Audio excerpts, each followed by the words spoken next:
Hey, what's going on, Minnesota Wild fans? This is Tom for Crash.net, and it's that time of the year again. That's right, trade deadline day. The trade deadline for the NHL this year is actually April 12th with a shortened season, and this video is actually being filmed on April 7th. So that means between now and April 12th, anything could happen with the Minnesota Wild. This is our trade bait video. In this video, we're going to talk about some hypotheticals that the Wild could look at doing this year up to the trade deadline. Some of those things might happen, some of them might not happen. I get that things I'm going to suggest, not everyone is going to agree with, or they may say that's a dumb idea. That's completely okay. It is completely okay to disagree with me. That's what makes this great. What I want you guys to do, if you guys don't agree with me, leave in the comments down below. If there's a different suggestion that you guys have, or maybe something I didn't think of, that's completely okay. This video is open for discussion, and it's all right. But let's take a look at what the Wild could potentially do in this trade deadline, starting with our goalies. Right now, earlier in the season, the Wild shipped up Andrew Hammond, so he's nowhere in the picture. But I don't see the Wild moving Kakinen or Talbot. Both of those guys have been phenomenal this year. However, when you look at the goaltending situation in Iowa, we currently have Derek Baraboo and Hunter Jones playing. And with the way that Filip Lindbergh has been playing for UMass this year, there is the potential that the Wild could look at signing him, which means that we could potentially move one of our goalies in Iowa in order to make room to sign Lindbergh. That is something that could happen.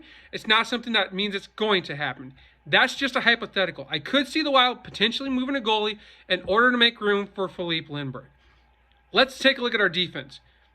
Our defense is where things can get just a little bit different, okay? First off, we have Ryan Suter on our defense. Suter's kind of been one of those players he's gone back and forth with, whether he's been really good or not so good. I believe it was last season or the season before, he was coming off a leg injury where he broke his leg, and it kind of took him a little bit to get back in there. Suter actually has a very, very big contract right now. We know that him and Parise both have one. So could the Wild potentially move him in order to free up some of that cap space? They could. The downside of that is the Wild might have to retain some of his pay, and so that's kind of a hard area.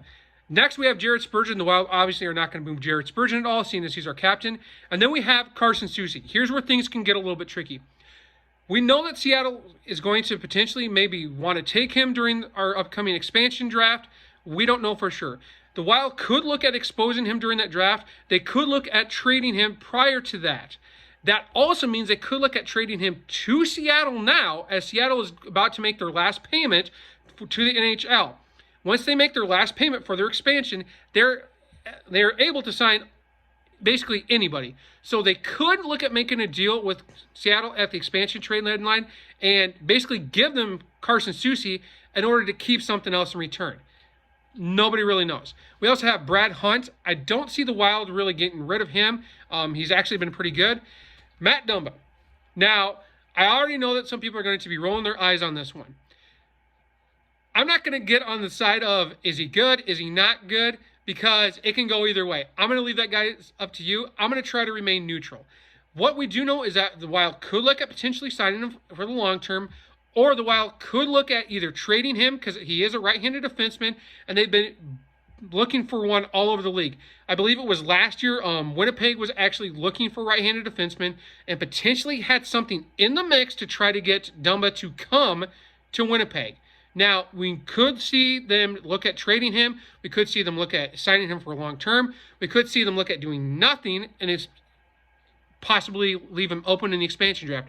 We just don't know what the future is going to hold for Dumba.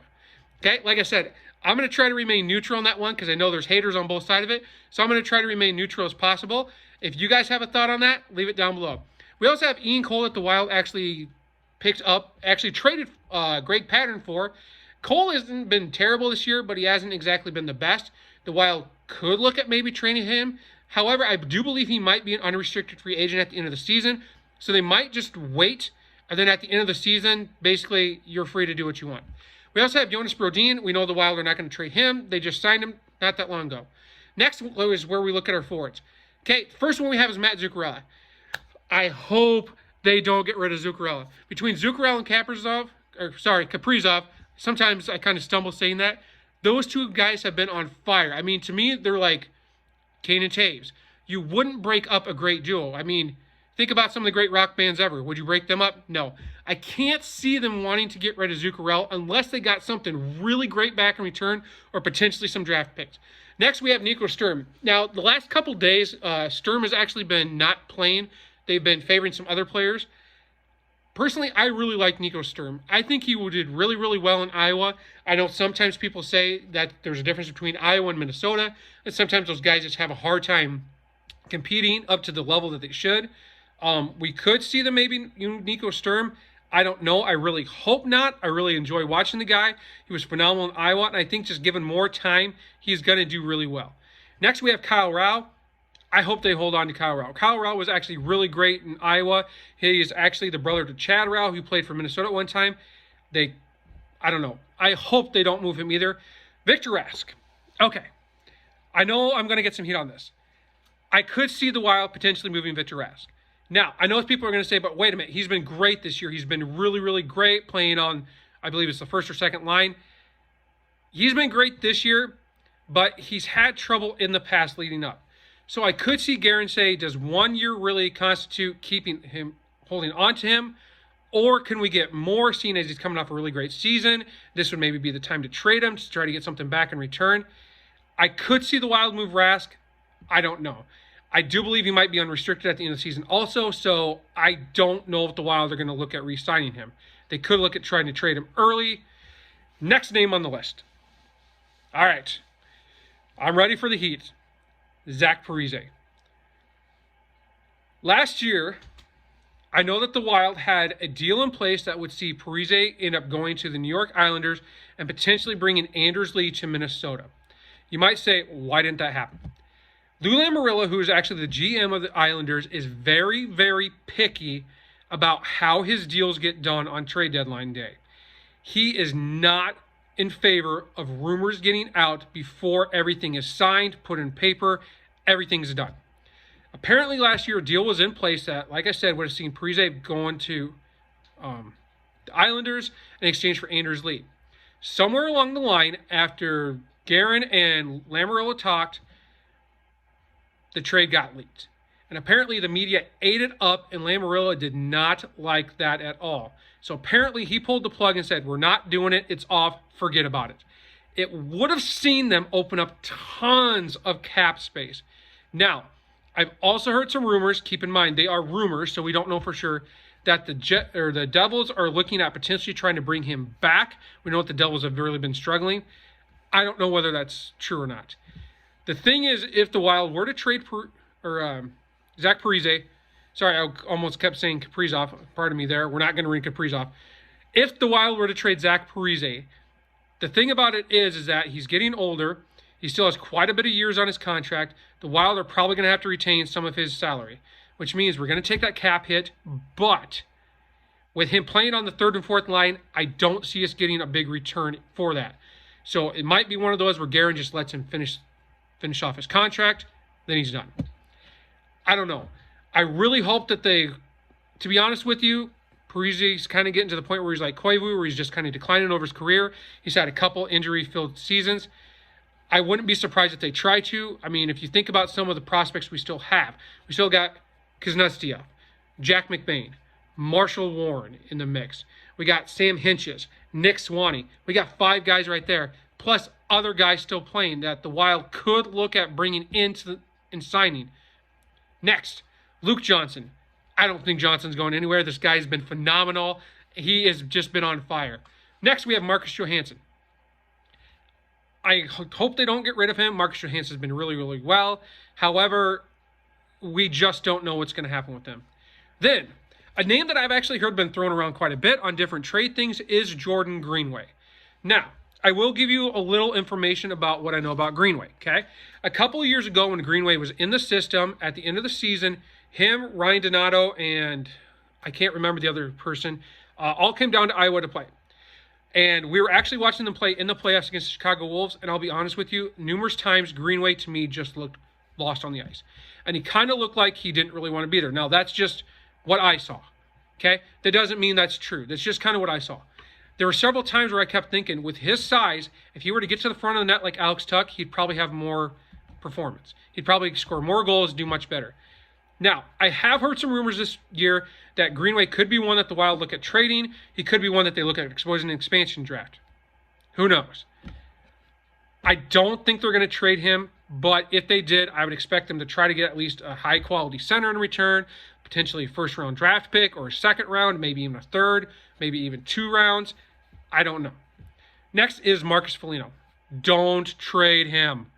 And the next couple names, I don't see the Wild getting rid of at all. Kevin Fiala, I don't think he's going anywhere. Joel Eriksson-Ek, yes, he started his career very kind of slow, but Ek has really come into his own this year, and I think he has the potential to be one of the big stars on the team. Then, Nick Benino. Benino's kind of had one of those seasons, along with Nick Bjugstad, where they've just kind of been quiet. It's not that they're not performing on the ice, but they haven't had an standout all-star Sidney Crosby type of season or anything like that. Could the Wild look at potentially trading one of those guys? They could. I heard a rumor that apparently Bjugstad was that Guerin was potentially entertaining some calls on Bjugstad. He likes him. You know, obviously he was in the Pittsburgh system, but at the same time he's unrestricted, so they wouldn't really be losing much if they were to get rid of him and take somebody else on. All right, so let's talk about the other players that are not with the Wild that they could potentially go after. The first couple big names that are on the trade block this year that the Wild could go after, the big name that's been thrown around over and over and over on every single thing I've seen, Taylor Hall. I honestly don't know if this would be a good move or not a great move. Taylor Hall is kind of one of those younger players. I have heard some things that he can be kind of a little bit of a cancer in the locker room. I don't know. The whole thing to keep in mind with the whole he's not great and he's kind of a cancer in the locker room, you have to take that with a grain of salt and think about some of the organizations he's played with. Obviously, he's played with Edmonton. Not that Edmonton's terrible, but think about all the problems that Edmonton's had. They had 3 years in a row where they got the first overall draft pick. Taylor Hall, Ryan Nugent-Hopkins, Nail Yakupov. How many of those guys are still playing for Edmonton today? Nugent-Hopkins. Only one. It kind of seemed like there for a while that Edmonton was all about we're going to take the best guy on the list, and they weren't really thinking about what do they need in the long run. Taylor Hall also played for the Devils. Not that the Devils are terrible, but they have been struggling lately to rebuild, and we all know how great the Sabres have done this year. What was it, like 18 losses in a row? I saw a meme at one time that I actually thought was kind of funny. It kind of went around that Sarah McLaughlin about the ASPCA and saving animals. It was all about that you could save a Buffalo Sabres for just pennies this year, and that Eric Staal had already been saved. Now, obviously, if you have players that are wanting out of your system, that's something to be said. We know the Sabres have not been the greatest team this year. So, I don't know. Taylor Hall could look at potentially being traded. I don't know if he'd come to Minnesota or not. If he did, I'm guessing that he'd essentially want to try to play with Kaprizov. And I don't see Guerin basically slapping him right on that line saying, here you go. I don't know. The other name that's kind of been thrown around is Mattias Ekholm. I think the Wild could potentially go after him if they were to trade one of their other defensemen that we talked about, Matt Dumba or Carson Soucy. I've also heard Ekholm is on the trading block. I've heard the Wild are still trying to go after, what's his name from the Jets? You guys know who I'm talking about. I can't think of his name right now. Used to play for the Jets. Spends time in Minnesota. You guys know. I can't think of his name right now. But it's hard to tell what's going to happen at this trade deadline. Anything can happen. We have seen moves that happen where we're like, where did that come from? That came out of left field. Another name that I've seen thrown around, who's actually on the taxi squad right now, went back to Iowa, has been playing some games, was last year's AHL goal leader, Gerald Mayhew. I got to tell you, Gerald Mayhew was one of my favorite players when he was playing for Iowa. I loved watching him. He's very humble. I got to spend some time talking to him when they had some Meet the Team events. Very, very nice guy. Very hardworking also. I hope they don't get rid of him, but at the same time, take a look at Sam Annis, who was an AHL points leader last year. They didn't offer him a contract, and so he went on to something bigger and better. If there's not a spot for Mayhew, they could potentially look at trade him. So that is all for our trade video. My dogs are getting crazy, so that must mean it's the end of this video.